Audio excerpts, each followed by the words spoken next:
starting in 1 minute. We already have around 17 of our teachers who are logged in. So let us wait for a minute, Vivek, Piyush sir, and we will start in a minute. Okay. So what I'm supposed to do in the beginning?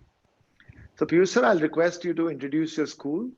And Okay. towards the end, after half an hour of Vivek's lecture, we will request you to Okay. join the panel as a panelist. So there'll be hopefully lots of questions from the teachers that we'd love to answer. Sure, So sure. we'll appreciate if you can also be part of the panel discussion at that point of time.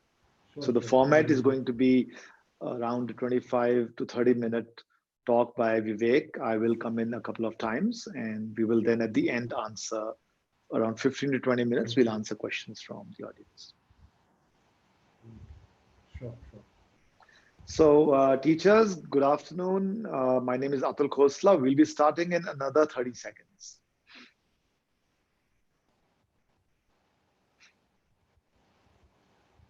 He is a very dynamic principal. Looking forward to talking to him.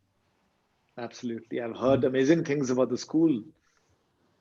Though I will at some It's point of all time into ask you why learning. it's called Saint I'm Vivekananda Millennium, because normally, when you say actually, saint, let me tell you very frankly, because it was just like it is a trend.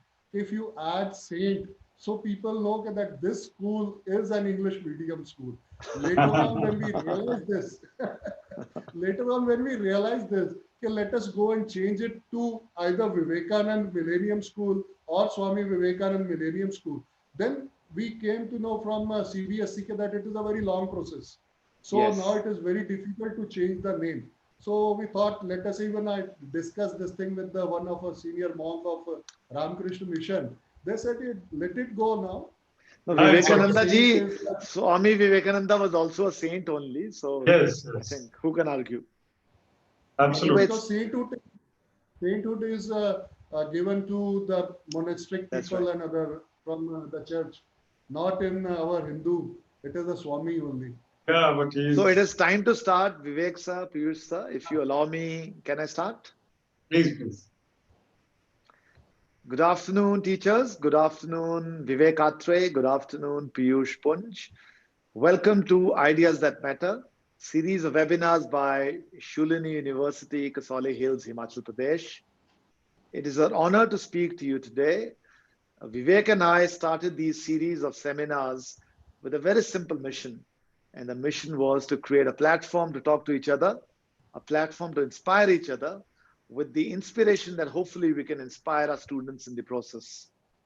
We are proud to state that we have done over 75 webinars across the country today, from schools as far as Orissa, Gujarat, and Calcutta. And we've touched more than 100,000 teachers so far and many, many more students. So thank you very much once again. My name is Atul Khosla. I am the founder and pro-vice chancellor of Shulini University, Kasoli Hills. I, along with Vivek, will be co-hosting you for this beautiful session. I'm a BTech from IIT Kanpur, did my MBA, and then spent 20 years in the industry with different multinationals across the world, 7 different countries, 35 different cities. When the teaching bug hit me, I'm a very proud teacher now, and I'm very excited to be with all of you. Vivekanand, Swami Vivekananda is one of also my role models, along with Paramhansa Yogananda ji, जिनका मैं follower हूँ, विवेक जी भी हैं. And Vivek Atray, as all of you know, is an ex-IS officer, TEDx speaker, motivational speaker, author of multiple books, the brain behind the IT Park of Chandigarh, but more importantly for me, a dear friend and also a visiting professor at Shulini University. Vivek, before we start, I'm going to request Piyush ji to please introduce the school, and we will then have you speak. The format is going to be around 25 minutes of a talk, mainly by Vivek, a few snapshots by me, and we will then request all the 3 of us to come and do a panel discussion. So Piyush ji, over to you, and then we will have Vivek take charge. Namaste. Welcome all. Welcome Mr. Atul and Mr. Vivek. I am Piyush Panch, principal of St. Vivekanand Millennium School. As the name is Vivekanand, So we are trying to imbibe the philosophy of Swami Vivekananda into this school. And we are trying the ideology which he taught be over here and let us imbibe in our students with the same philosophy. So we have taken a philosophy of Panchakosha, philosophy of education among our students, where physical, mental, emotional, social, and spiritual aspects are being taken. And I am very happy that I have got a good team with me who are always on their toe to take up, to do something which is good for the students as well as for the society. And today it will be a great day to listen from Mr. Vivek Atray because we all very well know him because he had been an SDM over here in this area. And then later in 2014-15, he was the Deputy Commissioner of this area. And under him, this area has flourished a lot. So each one of us know him very well as an officer. I know him as a speaker, motivational speaker. I have read his all the books, and now it is the luck of my teacher, good luck of my teacher. Now they will be hearing from him and get motivated. Thank you. Thank you, Piyush ji. I think what a lovely introduction. Once again, welcome all of you. Namaskar. I love the fact that you don't say good morning, good afternoon, and you say namaste. That is so much better. We would always, of course, say Jai Guruji when Vivek and I would meet. Vivek, Well, over to you. this we started in 2006. In our school, we stopped doing good morning and good afternoon. We wish each other, greet each other with namaste. And since then, we have seen good number of institutions have also taken up this namaste. And now we have started with one more thing that if you ask any one of our student or teacher, how are you or आप कैसे हैं? So they will say, I'm happy and healthy. मैं स्वस्थ और प्रसन्न हूँ. क्या बात है सर. So आप हमेशा स्वस्थ और प्रसन्न रहिए. और सबके लिए हम तो चाहते हैं. Vivek will talk about emotional intelligence and EQ today, which is the need of the hour. Vivek, over to you. Thank you very much, Professor Atul Khosla and Shri Piyush Pun. Very nice to see you, Piyush ji. And this webinar series of Shulani University is a wonderful opportunity to meet all the teachers. आपके 45 के करीब teachers already panelist हैं इस पे, I mean attendees हैं, और कुछ लोग यूट्यूब पे भी देखेंगे. So wonderful to have all of you. And Piyush ji, always good to meet you again. It is wonderful that you invited me for your blood donation camp also. I was able to send a video message and not able to come this time, but earlier I've been to your school and wonderful work you're doing. और स्वामी विवेकानंद जी के नाम पे और Ramakrishna mission के सानिध्य में मतलब बहुत ही अच्छा काम कर रहे हैं. और स्वामी जी को भी मेरा रिगार्ड्स दीजिएगा जो चंडीगढ़ में हैं. Swami ji, very nice to see that you are representing the school so well. All the teachers जो आए हैं, I'll mix English and Hindi, but mostly English because this is the medium in which we conduct these webinars. Some of you know me, as Piyush ji said, I've been posted in Panchkula district and as SDM also. So some of you may not, but it's nice to meet all of you. The topic you have chosen, Piyush ji, is a wonderful topic on emotional intelligence, and we speak on 5 or 6 topics, Atul and I, together on these webinars. But this one is a really important topic of emotional intelligence. So, क्या होता है emotional intelligence? Basically, what I will tell the teachers, all of us need emotional intelligence. We all have intelligence, more than our EQ. Normally, IQ is more than our EQ. Because people are quite brainy. Indians are very brainy, and they have worked hard to get wherever they are. They have studied hard. They have become teachers. They have become doctors, professors, officers, whatever they have become. EQ or EI, that is emotional intelligence. EQ is the measure of EI. That is the parameter of EI.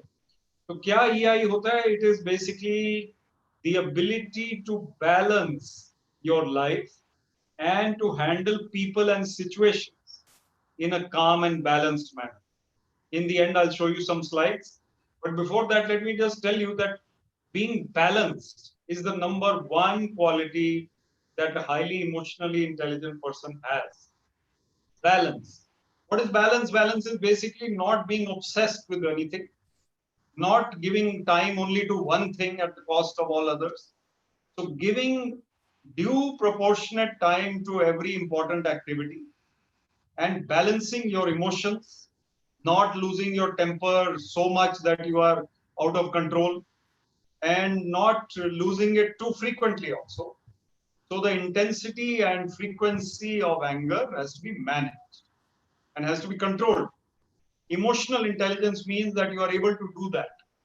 And also, I'd like to say that emotional intelligence means that you are friends with nature, you are friends with the universe, you are spiritual, maybe you are calm from within. This calmness is something which is a part of emotional intelligence to a big extent. It basically means that whatever challenges you face, you remain calm even then. You remain as if you are, in the middle of crisis, but you are cool and calm and collected. So Paramahansa Yogananda, who I follow, he said, carry a portable paradise within you. That means that wherever you go, you are not affected by the moods and the worries and the stresses and the fears. They don't affect your inner core. And that is where you carry a paradise within you. How can you carry a paradise? We are human. All of us will lose our cool at times. We will lose our peace of mind sometimes. We will get angry also sometimes. We will get worried also, restless also. Sometimes it's okay, but not all the time and not most of the time. So sometimes we lose our control of our emotions. It's okay. We can feel scared also at time. When the coronavirus came, the whole world was scared. Even now, it is a very scary illness. But there are so many things that human beings have passed through over the centuries, and they have come out of. So we know that tomorrow will come. And my daughter, who is the younger one, who's into art therapy, writing therapy, she came up with a quote today. She found it somewhere that if you are feeling low, just look up. The sun is still shining. The sun will continue to shine. The point is that we are often bogged down by our worries and fears and stresses. This bogging down means that they basically capture us, arrest us. And we are in a whirlpool of worry, fear, stress. Getting out of that becomes very difficult. But emotional intelligence tells us something very important. We see the bigger picture of life. What is the bigger picture of life? Today it is, we are in 2020. Now 2021, 22 will also come, 2030 will also come, 40, 50 will also come. Some of us will remain for many, many years, those who are very young. Some of us may remain for fewer years, but the future will come. And life in 2020 has been criticized, and everybody saying that 2020 to khatam karo jaldi. Let's go to 2021. But 2021 will not bring any magic. 2020 has to bring magic. If we are in the middle of 2020 now, we are virtually in the middle. We still have almost 5.5 months to go, more than that.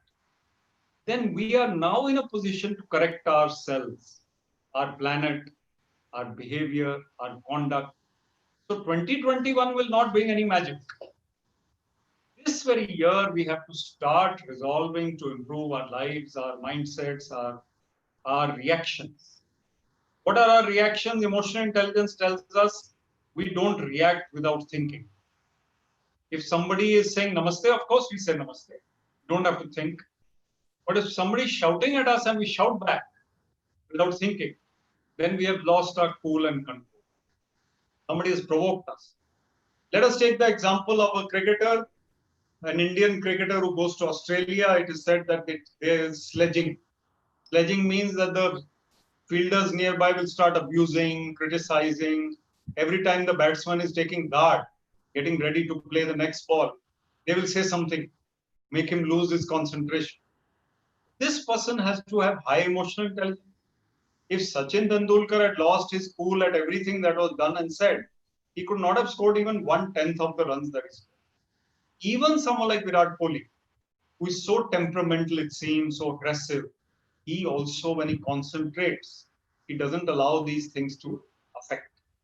So our reactions are to be controlled. Our reactions are to be thought about before we react. When somebody at home says something loudly or, let's say, criticizing us, and we react. That means we are provoked.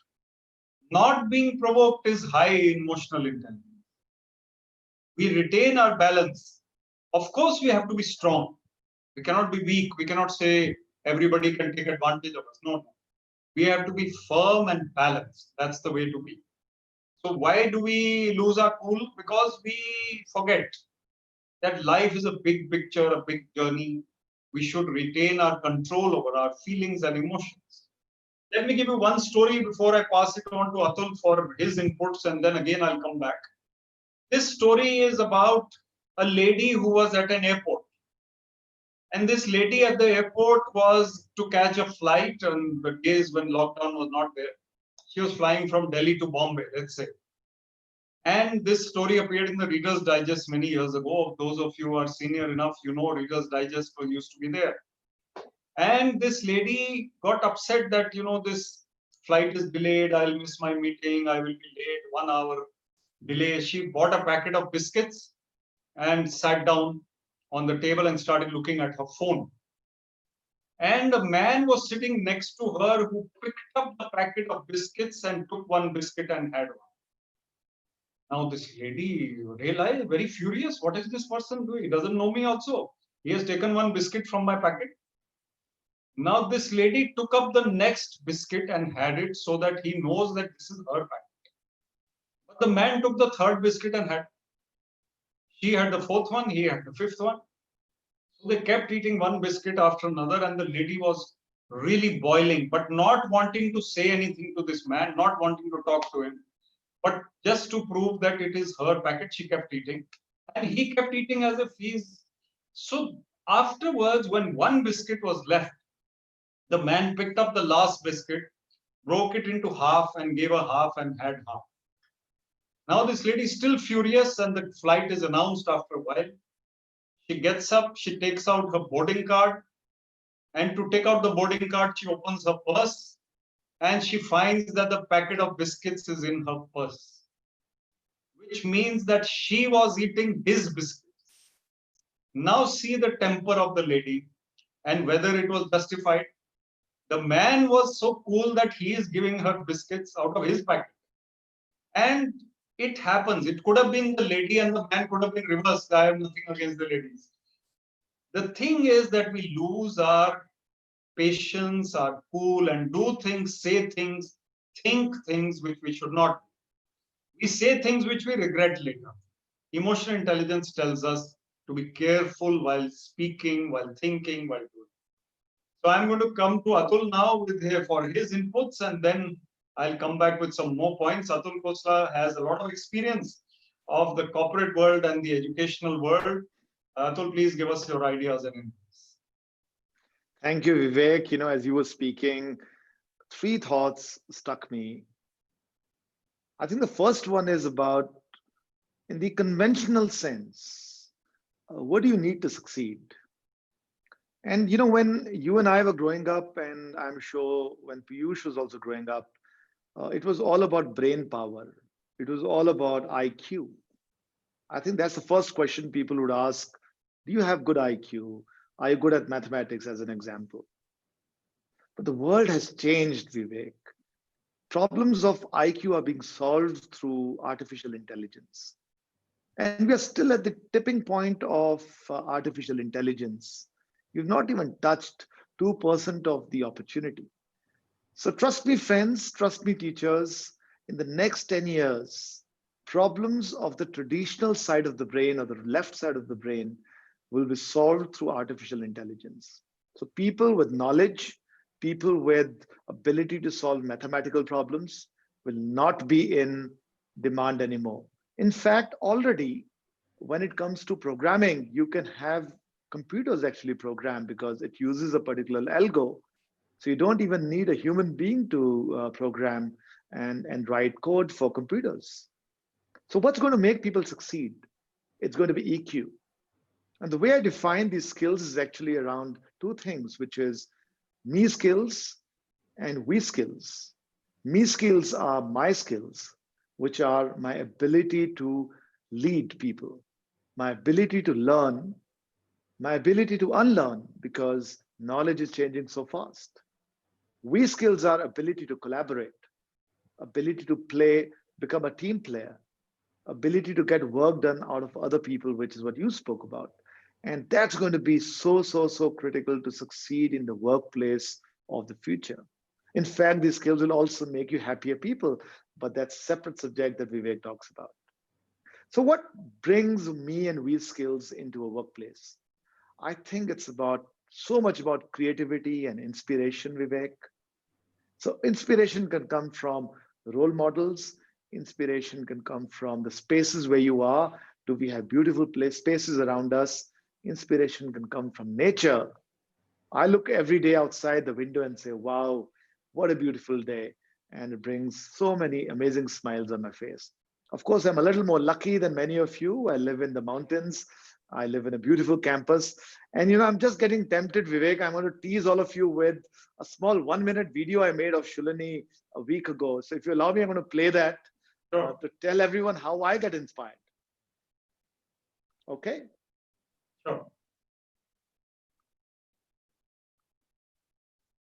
Here you go.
This video was really to tease all of you, but I wanted to leave a message also. And the message was inspiration. I think if we can bring inspiration into the lives of our students, we can bring in the ability to lead into the lives of our students. We can bring an EQ into our lives and our lives of our students. We will have a way better set of people around. India will be a much richer country, richer not just in terms of money, but also spiritually, and all of us will be happier. So we'll speak about happiness and the link to success a little later. Vivek, over to you. Thank you, Atul. Very inspiring. And always when I watch this video, I feel like going back to Shulani. Piyush, I often travel to Shulani when the lockdown is not there. I am a visiting professor, as he said. And I also am an advisor. I love the campus. And let me tell you that what Atul has said, very good points he's talked about. But one thing that I must say to teachers and the principal, the ability to get things done from others is something which is a great art. In the IAS, we are taught this, how to get your team to work and how to bring out the best in your companions, in your students, in your colleagues. This is a great art.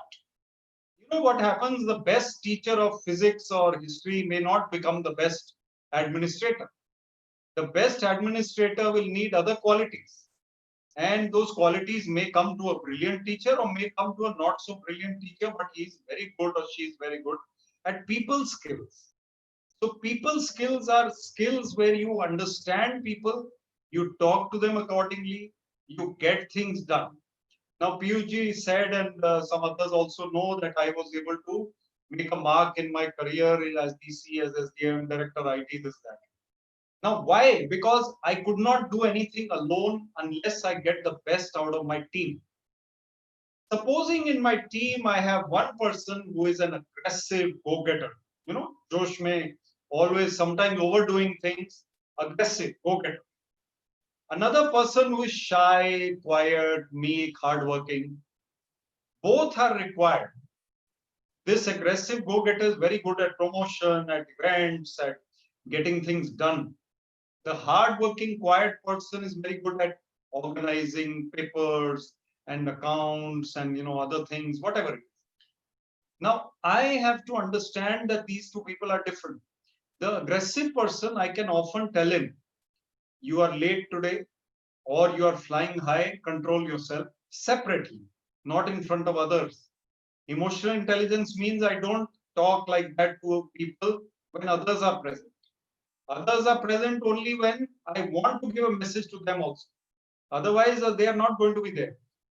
This quiet, shy person, I will never speak harshly or strongly because he is already quiet and shy, weak in the mind. He needs encouragement. So, as an emotionally intelligent leader, I need to understand type A, type B, type C, whatever type personalities. I need to get the best out of them as per their personality. As a leader, I need to put myself in the shoes of every type of personality. So teachers are also like that. Students in the class, 45 of them or 40, whatever it is. Each student is different, different background, different mindset, different economic background, different educational background of the parents. The students need to be encouraged and need to be dealt with accordingly. If there is a high-flying boy in the class who has come from some Sifarshi family, already thinks too much of himself, gunman is standing outside. Sometimes we used to get people like that in our college also.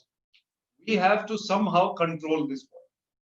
And the rest of them who are weak or shy or, they need to be encouraged. One of the ways in which you can develop the emotional intelligence of your children in school is to help them one by one to speak on stage. One by one, if they are encouraged to come speak in the assembly, speak in the class, gradually they will overcome the nervousness and they will lose that shyness. And their own confidence will improve. A highly emotionally intelligent person is also a confident person. He understands that sometimes things will not go the way we want. Each day cannot be predictable. In fact, no day can be predictable. Sometimes things go wrong. And if you read the scriptures or read the great teachings of India, you will find that our job is to do the effort and the results and consequences are not in our hand. They will happen, they will happen. They will come when we deserve them, as per our law of karma. Now, I have here the autobiography of a yogi with me and Ramakrishna Paramhans ji, who is also one of the greatest gurus. Paramhans Yoganand ji quotes him, talks about him in this book. One of the gurus he talks about is Ramakrishna Paramhans. And Paramahansa Yogananda and Ramakrishna Paramhansi are among the only Paramhansas. You see this also. Paramhansa is not a title given to everybody. And this is very rare title. And what is the meaning of Paramhansa? That's a very deep spirituality. But basically, the ability to discriminate between right and wrong, between ego and soul, and be one with the soul, of course. That is the ultimate reality. But coming back to your level, our level, human level, we are in a practical world. We are going to school, we are going to office, we are going here and there. We meet people of all varieties. Some of them are going to reach your level of thinking after 20 years because their mindset is not as developed. They may never reach your level of thinking in this life. Level of thinking means spiritual maturity, emotional maturity, intellectual maturity. However, we need to survive and subsist and live with all kinds of people. Emotional intelligence means we understand this. We are not dealing with computers. We are not dealing with mangoes. We are dealing with people who are unpredictable. Emotional intelligence helps us to say the right thing. So I often say what to say, where and when and how. What to say, where and when and how. There are certain people in front of whom you cannot say a particular thing. Mother-in-law, daughter-in-law, children, boss. Many things cannot be said in front of them. With your best friend, you can be yourself, say anything, do anything, talk about anything, because the best friend knows you best. Sister brothers are also like that often. So the point is that emotional intelligence means that we understand our own selves and we understand the need to regulate our behavior in front of others.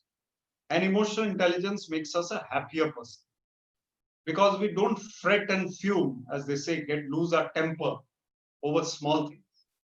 Irritability is not a big mature thing. Those who keep getting irritated or keep complaining, keep criticizing others, cribbing, जिसको बोलते हैं बच्चे बोलते हैं रोंदू type, cry baby. This is not the person we want to be. If we are now 45 years old or something, and we are now beyond all improvements, and we are always complaining, still we can improve. Get out of that mindset. Sometimes we don't say even the food has come to the table. There may be a minor flaw in it. Wife has made the food. Somebody else has made the food. Minor flaw, overlook. Go ahead and eat. Major flaw, good to point out. There is no salt in the sabzi, then obviously there has to be salt in every sabzi, unless you have consciously made it. Point out. But minor flaw, leave it. Others, praise is better than criticism. When you give incentive, then you are giving them a reason to work harder. When you are criticizing, then you are giving them a reason to feel bad. What you can do is to point out the mistake, definitely, and be firm. So firmness is something we must aspire to. That I am firm, they cannot take me lightly, but I will not lose my cool. I will not abuse, I will not shout, I will not overreact. Then I am emotionally intelligent. Very important point. Let me give you the story of the SHO. Ultimately, the goodwill of your life is what matters. And emotional intelligence teaches you that. Goodwill. Goodwill doesn't come with the authority of the post. Goodwill comes to the person. You are director industries, you are SHO Kalka, you are something else. It is only a temporary assignment.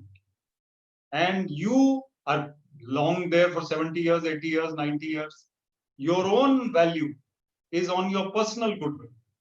So this SHO Saab was not in Kalka Pinjore, let's say he was somewhere near Ambala, and he was in a thana, and he was reclining on the divan. Aram kar rahe the after lunch. And this SHO Saab is one of the persons there is pressing his feet because he's tired. And one of the persons is shelling pista छील के उनको एक एक करके दे रहे हैं, वो खा रहे हैं. SHO है, after all मजे कर रहे हैं. After lunch he's tired or sleepy. After a while a third person comes who says, जनाब की बदली हो गई. You have been transferred. Now this SHO gets up shocked, looks at him. The person who is pressing the feet stops. The person who is giving one pista after another eats the next pista himself. Why? Because society is like that. When power is gone, people change. But SHO Sahab did not earn goodwill. He was there only because of his authority. And that authority gave him power, and everybody's working with him, but not out of their own volition, not out of their own enthusiasm. When people start respecting the teacher or the leader or the officer, that means they are working willingly, lovingly. Then they will be very sad to see the SHO go. They will feel as bad as the SHO feel, they will also feel bad. So that is the ultimate aim of a human being in his work and career, to earn that respect and goodwill, which is not coming with the post. And then 10 years after retirement, also people have the same respect and goodwill for you. So emotional intelligence teaches us that these petty things of life, little things of life are temporary. They will not give us permanent happiness. What will give us permanent happiness is our attitude, our demeanor, our behavior, our conduct, our way of thinking. These are important things. At this point, I must show my book also. Piyush knows about it. He has read the books, Finding Success Within. This is the book on 52 life skills for young Indians. It came out in March this year, and it is available on Amazon. Teachers can see it or read it. And in fact, this book gives all these points about emotional intelligence, about success. What is success? Truly, success is that which gives happiness, which comes from within. Without happiness, all the marks in the world, all the money in the world, all the power and fame will not give you happiness unless you have that attitude from within. So we have to be ambitious. Young people, young students must be told, work hard, do well, try and get that good job or good position, but remain a good human being. Very, very vital and important. So I'll thank you for listening, but I'll come back in a while. I'm going to pass it on to Atul. Atul Khosla will give his inputs and hopefully inspire us with a video of Aman, a very talented student at Shuli. Atul. Thank you, Vivek. You spoke about making ordinary people extraordinary, and you spoke about how EQ can do that, how we can lead simple people to do absolutely amazing things. And I wanted to share the story of a student of ours. Her name is Aman. Aman comes from a relatively lesser privileged family. She was not the best of students in her master's and undergrad, but then magic happened. She joined her PhD and she came across a wonderful guide, Dr. Saurabh Kulshrestha. And together, these people have done an amazing piece of research.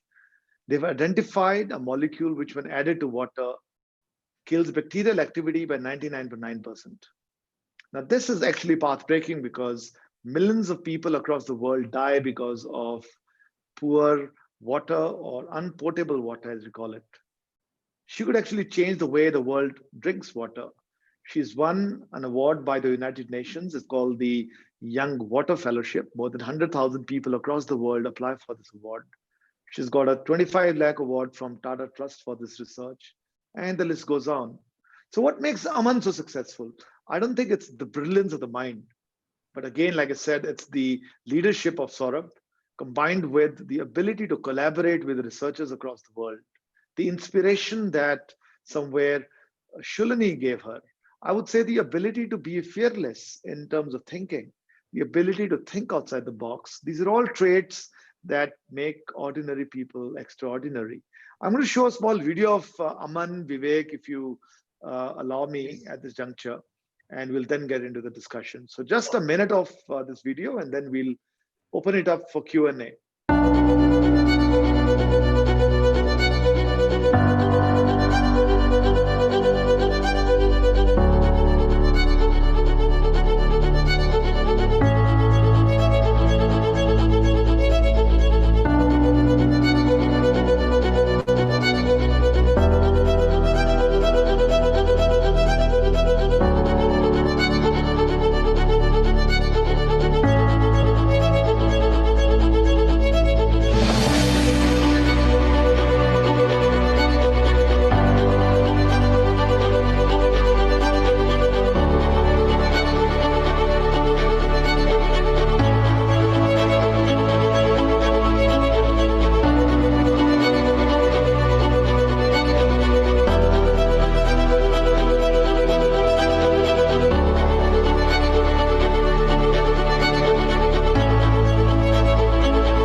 Vivek, my last 2 cents are happiness, in my opinion, is also emotional intelligence.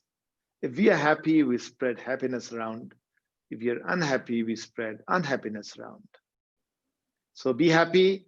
There's a research done by Harvard University which says that happy people have 100% chance of being more successful than unhappy people. People who are loners have a 50% chance of being less successful than people who have friends, family, and gel with other people. So go out, make your friends, don't be a loner, and learn to smile. I think if you can do that, that's already becoming, and having great EQ. I think that's really from my side. Over to you, Vivek. Thank you, Atul. Wonderful thoughts and very inspiring to see, Aman. In fact, that's what education has to be about, bringing out the best in a student who is not otherwise ready for life. And the educational institution turns that student into a world beater or a winner at whatever level. Wonderful, inspiring example. So emotional intelligence will be what all people need, or children need a lot. We need to talk about, there is one concept of social emotional learning, which is something which is being introduced in schools now. So children interacting with others, looking after others, and working in groups, that helps them to overcome that shyness, or overcome that sometimes arrogance also children have because of their parents. Then that, they gel better, and that is leading to greater qualities of emotional intelligence among them. I think we're soon going to go to a Q&A. And before that, let me also tell you one more story, which you may like, and that is about Einstein's driver, Piyush, where Albert Einstein, everybody knows, but Einstein's driver is not as famous, obviously. And he was once lecturing all over America, and Einstein's lectures were well received in each university. The driver was the same. He would take him from one university to another. They would stay the night, go to the next. And 24 universities he covered. And he was going to the 25th university, having delivered the lecture on theory of relativity, Albert Einstein. When he was going to the 25th town, the driver finally spoke. He said, "Mr. Einstein, I heard your lecture 24 times sitting at the back of the halls. I think even I can deliver this lecture now." The driver. So the driver says this, and Einstein is very happy. He's a wonderful man, creative man. He says, "Okay, I will become the driver. You become Einstein, sit at the back." And they don't know how I look. This was early 20th century. They didn't have any photos. So they received the driver. The next university was a small town university. And the driver went to the stage to deliver the lecture. Einstein sat at the back of the hall like a driver, and he listened to the lecture. And the driver gave a flawless, perfect lecture on the theory of relativity. 1 hour. The professor sitting in the front row gets up. Everybody claps, cheers. Einstein claps, cheers. The professor gets up and asks a question. He says something very complicated is the question. Very complicated question. The driver looks at him and he says, "Oh, sir, professor, that's a very simple question. Even my driver sitting at the back can answer this question." So this is how we learn how to have presence of mind, which the driver had, confidence, which the driver had. He had the ability to grasp the lecture for 24 times also. You and I hear it, we may not be able to grasp it. And then going and speaking also, he could deliver on the stage. And then that calmness within, calmness, while delivering the lecture, while talking to Einstein, while reacting to the professor, calm mind. That is your biggest friend. So over to you, Atul. We have some questions, I think, so we can take those questions.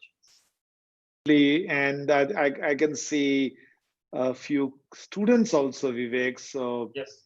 We have Niharika who says namaste. So namaste, Niharika. She's a class 12 student, and so lovely to see you, Niharika, here. Let's get into Q&A. Gitanjali ma'am is asking, she's saying,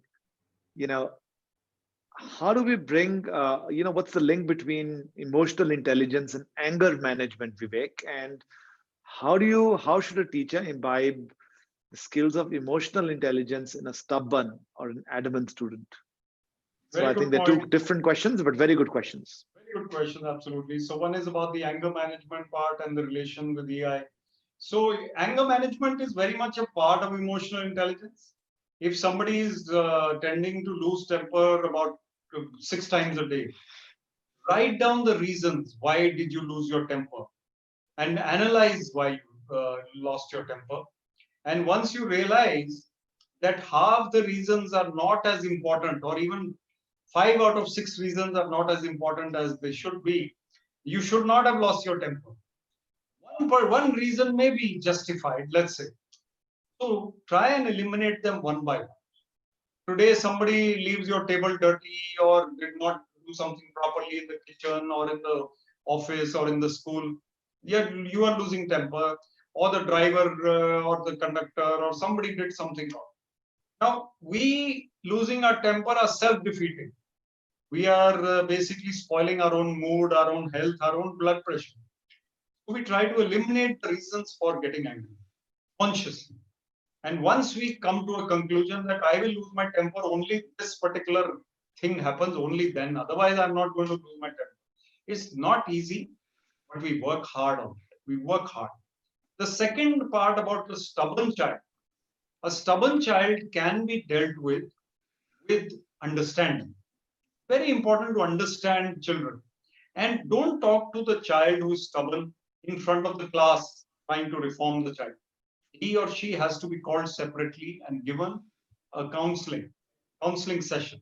That if you don't agree to what I say or whatever the other children say, you won't move very far in life. So stubbornness has to reduce, ego has to reduce. Maybe the parents have taught him to be like that or some family background.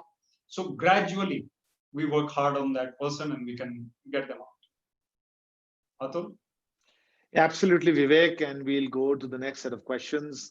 Anshika Kapoor is asking, how can we inculcate leadership skills in ourselves? I think it's a very good question.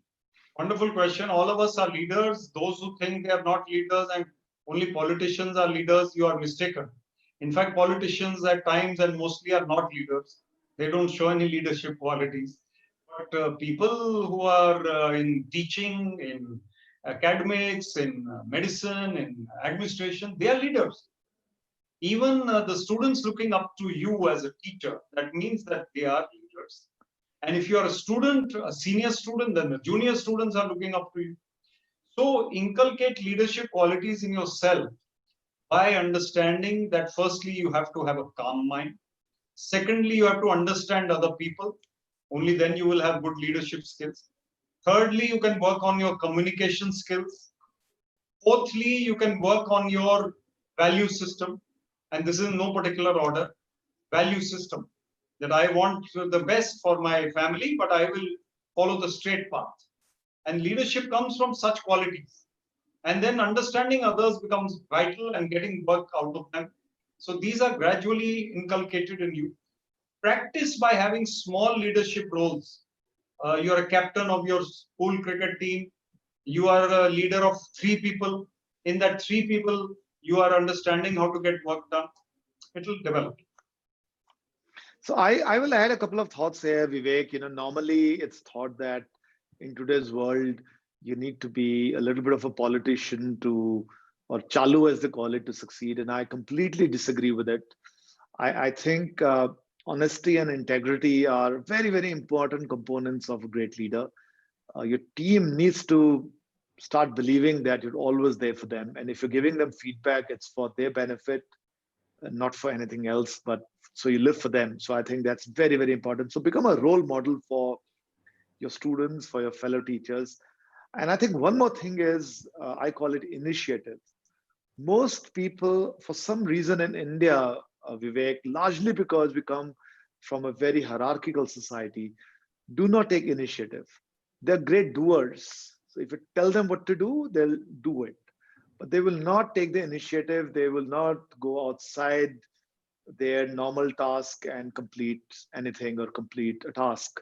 I think if you can Start doing that step by step. If Piyush sir is giving you a small piece of work, take it to the third level, not just to the task that he's given you. And that's again a sense and a great trait of a great leader.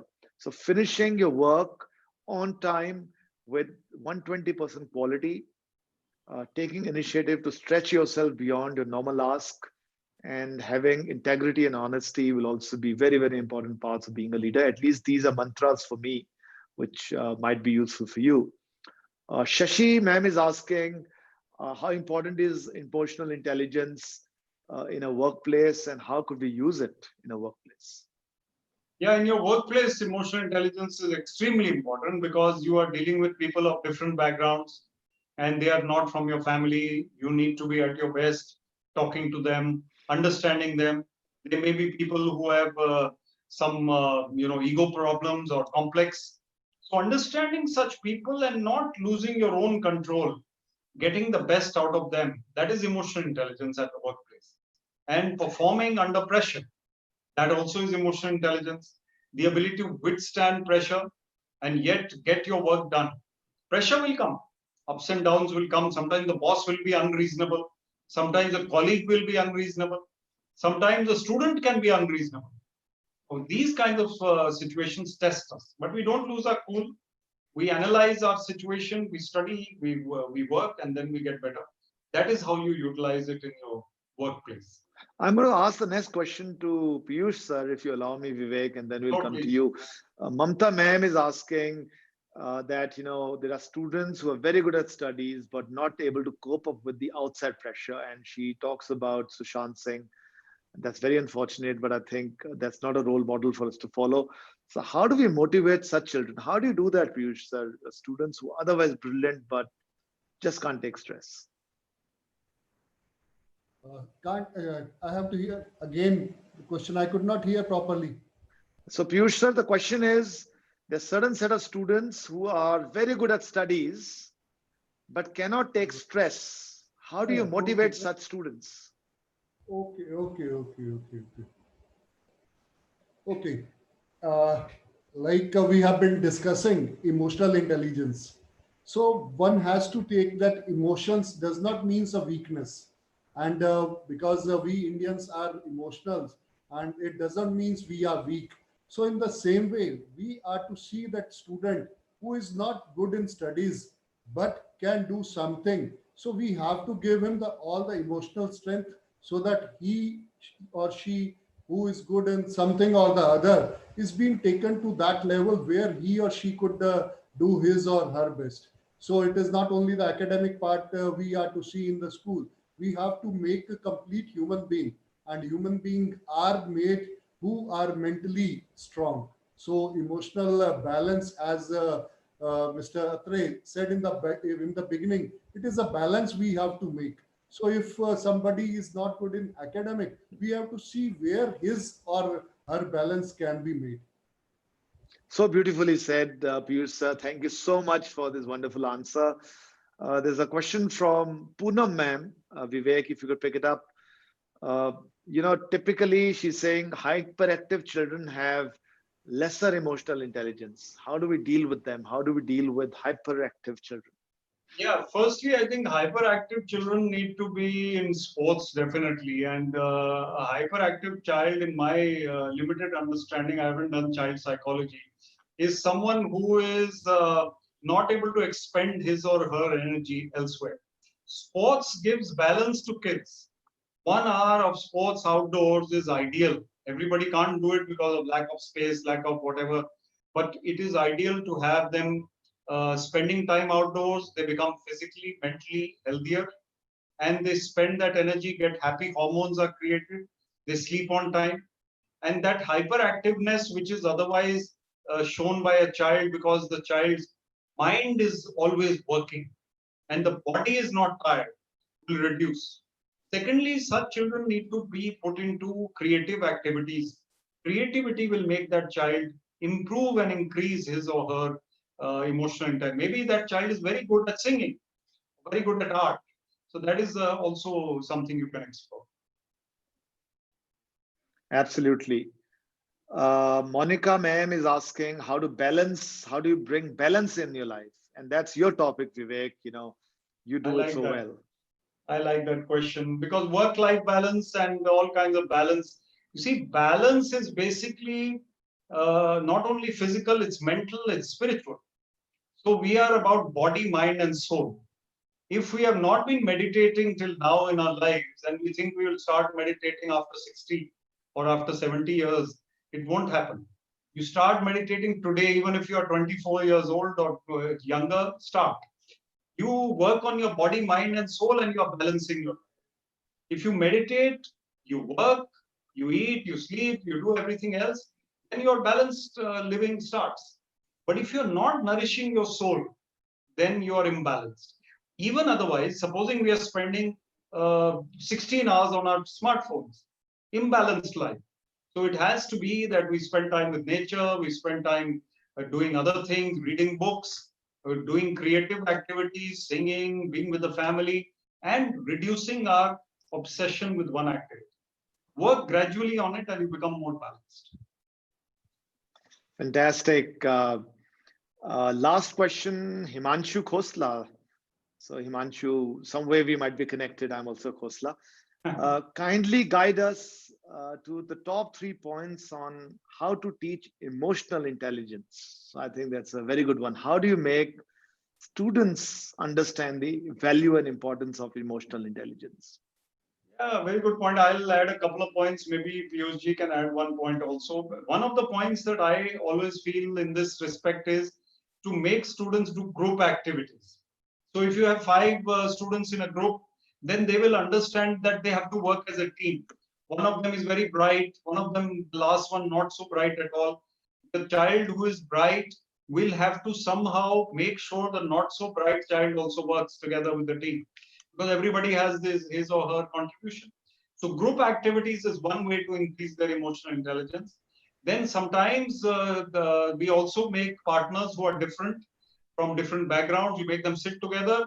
You make them understand each other a little better, and that also helps, in increasing emotional intelligence. Group activities and meeting different kinds of people. Very important. So well said. Piyush sir, thoughts from you? Yeah, I'll support Mr. Atray regarding this because we are to again support certain level those students who really miss out the things. So it is always the peer who teaches the best thing to a peer.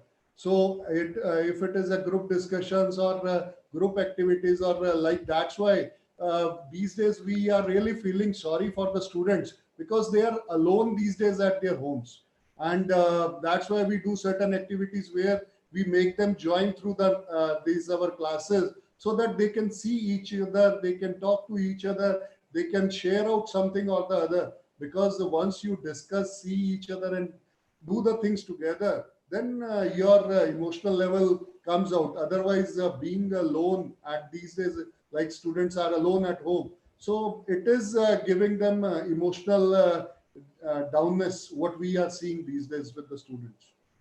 I think one thought, Piyush sir and Vivek sir, that I'm experimenting with, which I think is very important. I picked this up from a discussion with a friend of mine from the US, is creating communities. So I think what's really happening is there is so much stress in the system because everyone is becoming a loner. So try to see if you can create a community of the parents. So you can accelerate that. The parents should speak to each other. Let the students speak to each other rather than speak informally. Can we create formal platforms even over online without the teacher? So can we work towards some of these communities? I think that's one area. I think I was, Vivek, I was on a similar discussion with students and I was shocked. There is so much stress. There was some students saying, sir, I want to die. What do I do?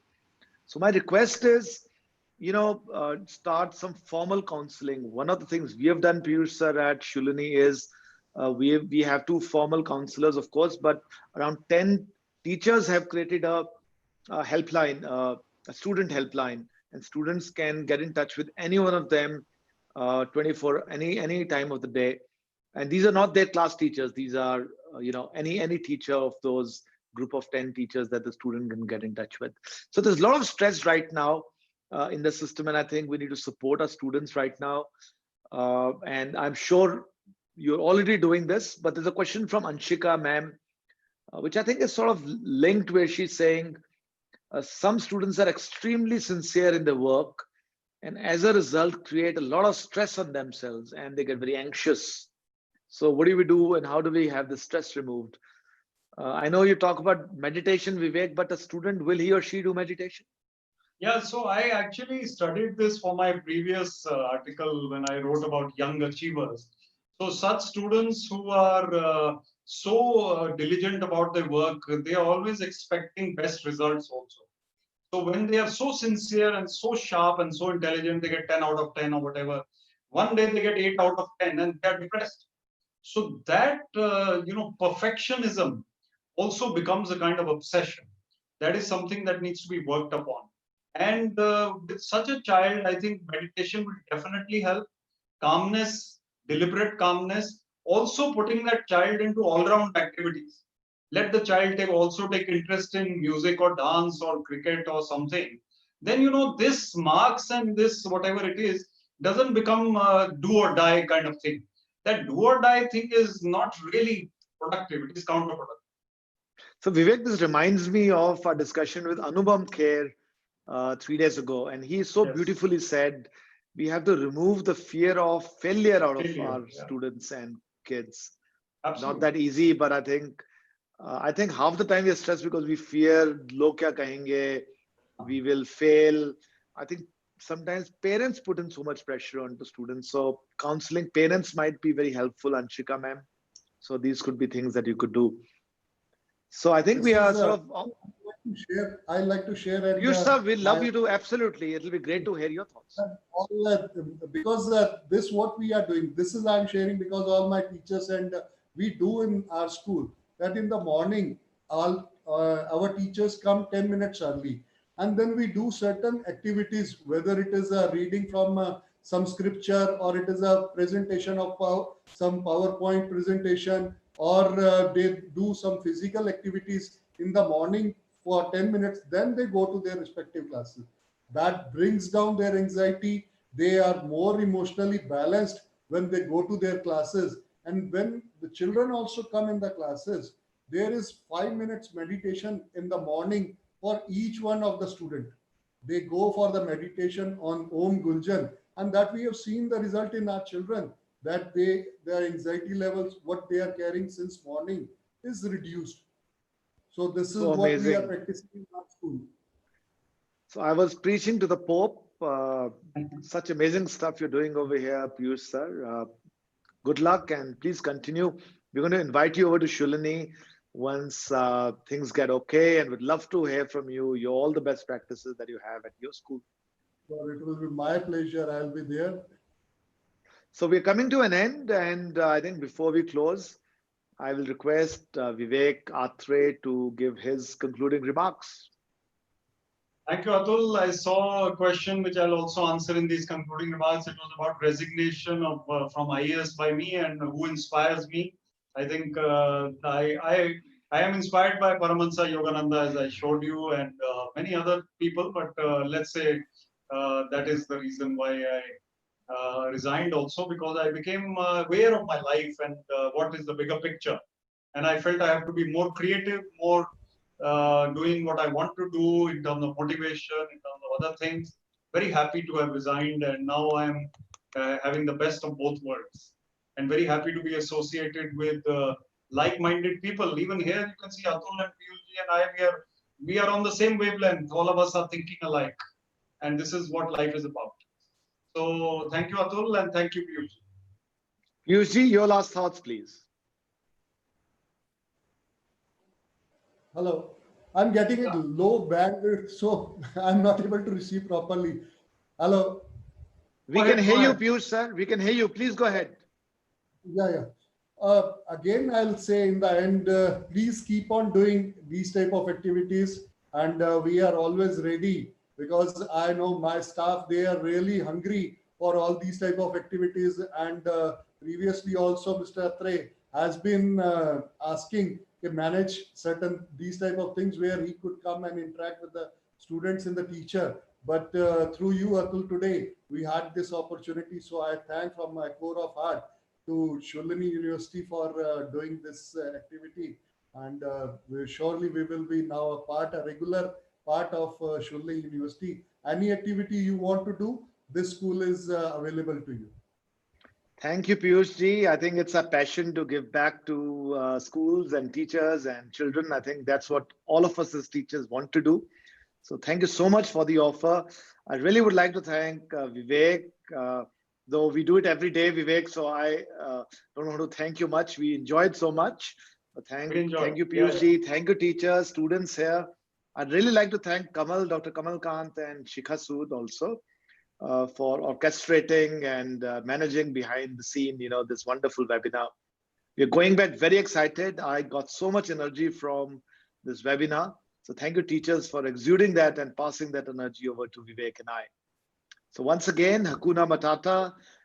Don't worry, be happy. Corona will go away and we will all be back in school.